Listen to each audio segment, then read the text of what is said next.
আপনাদের চতুর্থপতি শনি তিনি ষষ্ঠভাবে অবস্থান করছেন এবং পুরো বছরটাতেই কিন্তু তিনি মীন রাশিতেই অবস্থান করছেন। যে কোনো দিক থেকেই শত্রুতা তৈরি হোক না কেন, সেই শত্রুতার আলটিমেটলি মোকাবিলা করে নিজেদেরকে এগিয়ে নিয়ে যেতে কিন্তু তুলা সক্ষম হবেন বাংলার 1432 সালে।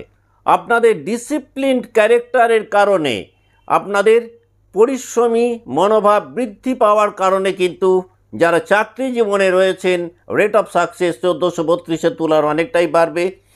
দেখুন, বিগত বছরের তুলনায় পরিশ্রম হয়তো 1432-এ তুলার বাড়বে, কিন্তু পরিশ্রমের সাপেক্ষে রেট অফ সাকসেসও কিন্তু আপনাদের অনেকটাই বাড়বে।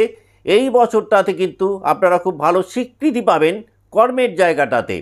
নতুন ওই বাংলা বছরটাতে পুরনো কোনো শারীরিক সমস্যার হাত থেকে অব্যাহতি পেতে পারেন তুলা রাশি বা তুলা লগ্নের জাতক বা জাতিকারা। তবে পুরো বছরটাতেই তুলার জাতক বা জাতিকাদের একটা মেডিকেল চেক আপের মধ্যে যদি আপনারা থাকতে পারেন তাহলে অত্যন্ত ভালো হয়।